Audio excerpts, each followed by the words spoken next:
Hello friends, चलिए आज हम बात करने वाले हैं क्लास 12th बायोलॉजी यानी जीव विज्ञान से, यानी जो बहुत इंपॉर्टेंट क्वेश्चन है जो प्रैक्टिकल वाइवा से लेकर एग्जाम में भी पूछे जाते हैं बार बार। तो आज हम उनके बारे में बात करेंगे। उससे पहले यदि आप लोग चैनल पर नए हैं तो चैनल को सब्सक्राइब करिए और बेल आइकन को प्रेस जरूर कर दीजिएगा, ताकि एग्जाम से संबंधित जो भी वीडियो हो, एजुकेशनल जो भी वीडियो हो, सबसे पहले उसका नोटिफिकेशन आप तक जरूर पहुँचे। और वीडियो को लाइक करना मत भूलिएगा। तो चलिए हम देख लेते हैं कि इंपॉर्टेंट जो क्वेश्चन है वो हमारे क्या है मित्रों। अब जो पहला इंपॉर्टेंट क्वेश्चन है मित्रों वो क्या है, आनुवांशिक या वंशागति। हम बात करेंगे कि आनुवांशिक या वंशागत क्या होता है। उसके बाद आनुवांशिक लक्षण के बारे में बात करेंगे। उसके बाद उपार्जित लक्षण के बारे में बात करेंगे। उसके बाद जीन क्या होता है, समयुग्मनजीव या समयुग्मकी क्या होता है, विषम युग्मनजीव क्या होते हैं, इन सभी के बारे में हम डिटेल में बात करेंगे। ठीक, तो बिना देरी किए चलिए हम शुरुआत कर देते हैं। तो सबसे एकदम बेसिक से ध्यान से समझिएगा मित्रों, क्या है आनुवांशिक या वंशागति। आनुवांशिक या वंशागत होता क्या है, ध्यान से समझिएगा। कहने का मतलब यह है मित्रों कि माता पिता से जब लक्षण जो होते हैं वो संतान में चले जाते हैं। माता पिता से जो लक्षण होते हैं, यानी माता पिता है उनका जो लक्षण है वो संतान में जब चला जाता है तो वही क्या कहलाता है मित्रों, आनुवांशिक या वंशागत कहलाता है। कहने का मतलब यह है मित्रों कि एक पीढ़ी से दूसरे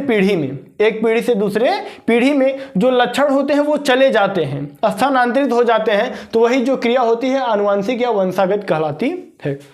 एकदम साधारण में समझे तो माता पिता से लड़कियां में, गदेला में जो लक्षण चले जाते हैं वही क्या हो जाता है मित्रों, आनुवांशिक या वंशागत।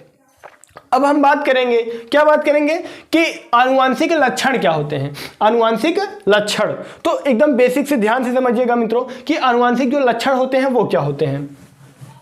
ध्यान से एकदम समझिएगा। आनुवांशिक लक्षण यानी ऐसे लक्षण जो माता पिता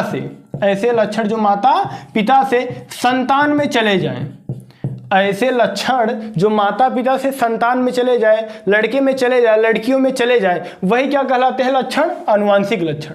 ठीक, यानी मम्मी पापा का जो लक्षण है, मम्मी का या पापा का जो लक्षण है यदि हम आप में चला आए तो वही क्या कहलाएगा, आनुवांशिक लक्षण।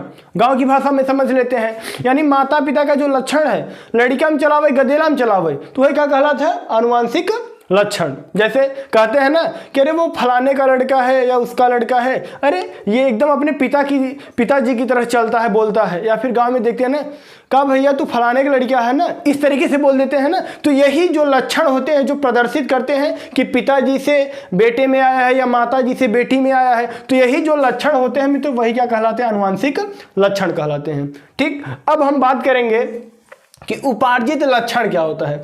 उपार्जित लक्षण यानी ऐसे लक्षण जो जीवन काल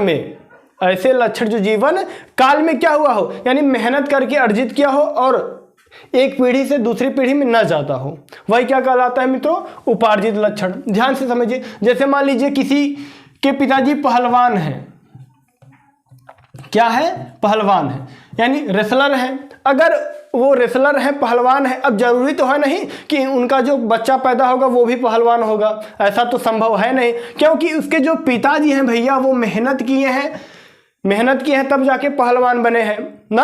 अब जो बच्चा होगा वो जरूरी है नहीं कि पहलवान बनेगा। तो ये सभी जो लक्षण होते हैं वो क्या कहलाते हैं, उपार्जित लक्षण। अब ऐसा तो है नहीं कि किसी के पिताजी क्या है, किसान है, तो उनका जो बच्चा होगा वो ही किसान होगा, ऐसा तो संभव है नहीं। क्यों, क्योंकि उसका जो बेटा है, किसान का बेटा भी IAS PCS बन रहा है।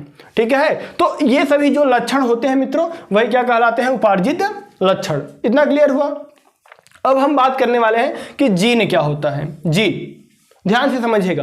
अब हम बात कर लिए आनुवांशिक या वंशागति, आनुवांशिक लक्षण, उपार्जित लक्षण के बारे में हम बात कर लिए। अब हम बात करेंगे जीन, यानी जो जीन होता है वो आनुवंशिकता की इकाई होती है। जो जीन होता है वो क्या होता है मित्रों, आनुवंशिकता की इकाई। कहने का मतलब ये है कि जो मानव शरीर है, जो सजीव हैं, उनकी जो इकाई है वो क्या है, कोशिका होती है मित्रों। क्या होती है, कोशिका।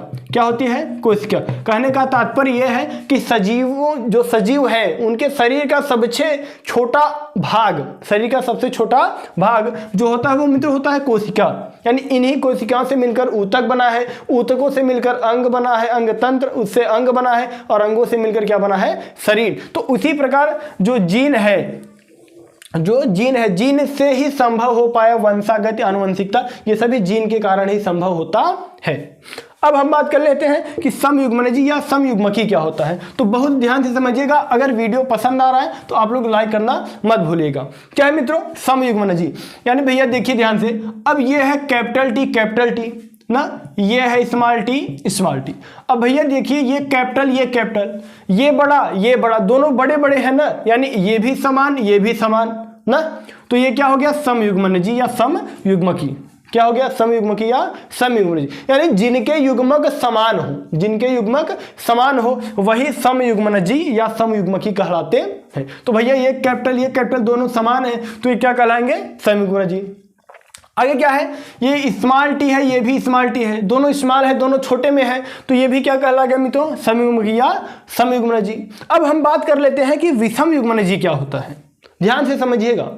मान लीजिए मित्रों आ गया कैपिटल टी स्मॉल टी, ठीक, कैपिटल आर स्मॉल आर, ठीक, कैपिटल पी स्मॉल पी आ गया। अब देखिए, एक बड़ा है एक छोटा है, एक बड़ा है एक छोटा है, एक बड़ा है क्या है? छोटा है। यानी अंतर है कि नहीं? दोनों, सभी में, इसमें बड़ा इसमें छोटा, इसमें बड़ा इसमें छोटा, इसमें बड़ा इसमें छोटा। जब युग्मक असमान हो अर्थात अलग अलग हो, अब इसमें बड़ा है ये छोटा, अलग अलग हो गया, तो जिनके युग्मक अलग अलग हो, डिफरेंट हो, अंतर हो, तो वही क्या कहलाता है मित्रों? विषम युग्मनजी। क्या कहलाता है? विषम युग्मनजी। तो इसी प्रकार से ये प्रश्न थे मित्रों, बहुत इंपॉर्टेंट प्रश्न है, आप लोग इसे तैयार जरूर कर लीजिएगा।